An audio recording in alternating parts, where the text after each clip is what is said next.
Yang kejadian itu kebetulan waktu itu saya lagi di warung, posisi saya lagi di warung.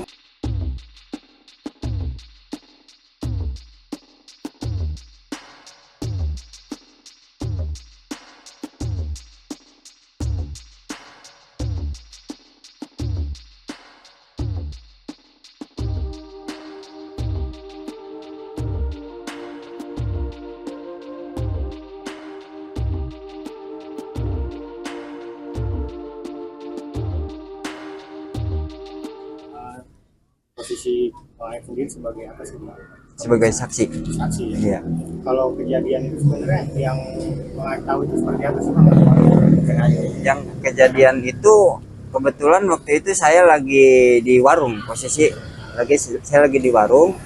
Terus ada pengendara motor yang berpakai seragam yang bertulisan XDC itu lewat, terus langsung dilempari batu. Tuh di situ dilempari batu, terus dikejar-kejar tuh. Berhubung saya juga takut di situ, akhirnya saya udah langsung pulang aja gitu. Posisinya waktu itu Bang Aep di rumah atau di apa? Di warung. Di warung. Iya, lagi di warung. Itu berapa orang yang terlibat apa? Waktu melemparnya terus korban itu berapa orang? Kalau bicara kita melempar, saya kurang tahu ya. Masalahnya di situ juga anak-anak ya ada sekitaran 8 orangan lah di situ banyak. Cuman yang memepet itu ada 4 motor. Motor. Iya. Bang, berarti kan sempat juga beredar tuh katanya korban ini kecelakaan ya. Itu bener nggak? Bener apa? Enggak. Emang itu yang abang cerita? Ya emang itu yang saya lihat.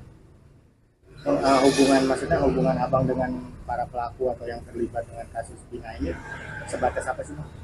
Nggak ada sebatas teman, nggak ada. Emang saya tahu aja itu anak-anak sering nongkrong di sana di depan bengkel saya. Oh, emang ada tongkrongan? Iya di situ. Kan pas kejadian itu anak-anak lagi pada kumpul di situ. Tuh. Iya. Udah begitu saya tahu begitu, berhubung saya juga takut, akhirnya saya pulang. Tapi kalau tahu Bang ada 2 korban yang meninggal pada saat kejadian di Cirebon itu? Belum, Belum tahu. belum tahu. Tapi posisi si korban ini sama temannya juga atau dia sama satu motor aja? Yang saya lihat satu motor. Satu motor aja. Tapi sama siapa korban ini nggak pernah ngelihat dia nongkrong juga di sini? Nggak pernah. Nggak pernah Nggak pernah tahu.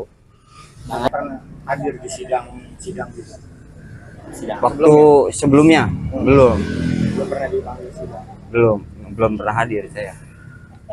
Bang Aep sendiri di Cirebon kerja atau gimana sih? Kerja Sebagai apa sih? di bengkel cuci mobil. Iya. Iya. Berapa lama di sini? Sekitaran 5 tahun saya di situ. Jadi yang pas kejadian Dari itu 2011. Dari 2011. Kebetulan pas kejadian itu kan 2016.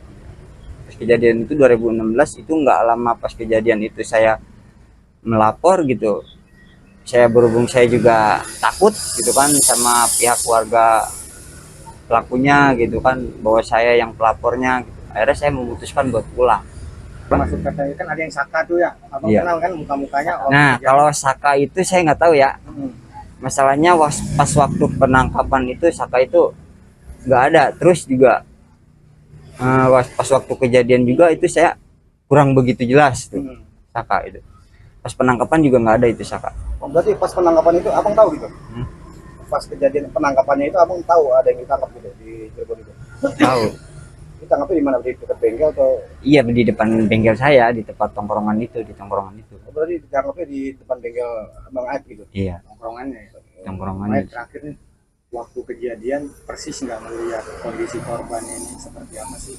Sempat ngelihat nggak? Enggak pernah. Saya nggak ngelihat Nggak ngelihat, cuman kejadian. pas tahu, Iya, gimana? korban seperti apa saya nggak pernah ngelihat. Tahu ada korban gitu? Iya, tahu ada korban itu setelah berapa hari kejadian. Oh besoknya. Oh, besoknya. Ya besoknya. Jadi pas malam itu malam lihat besoknya terjadi Iya. kasusnya gitu. Iya. Bang, yang tadi Kebetulan kan waktu itu ada Bapak almarhum Eki menanyakan pada saya gitu.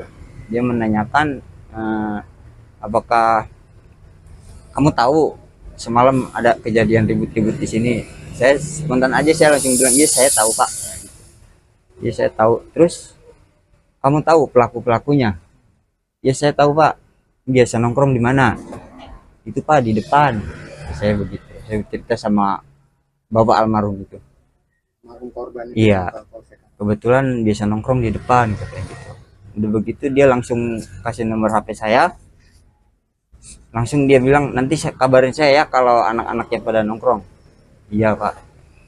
Hari itu juga pukul sore sekitaran jam 5 itu saya langsung kabarin Om Rudi.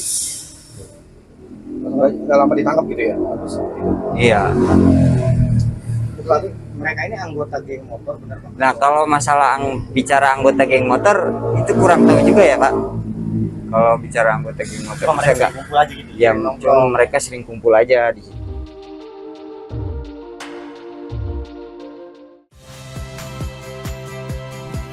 Saya Harjuno Pramendito. Saksikan program-program Kompas TV melalui siaran digital, pay TV, dan media streaming lainnya. Kompas TV, independen, terpercaya.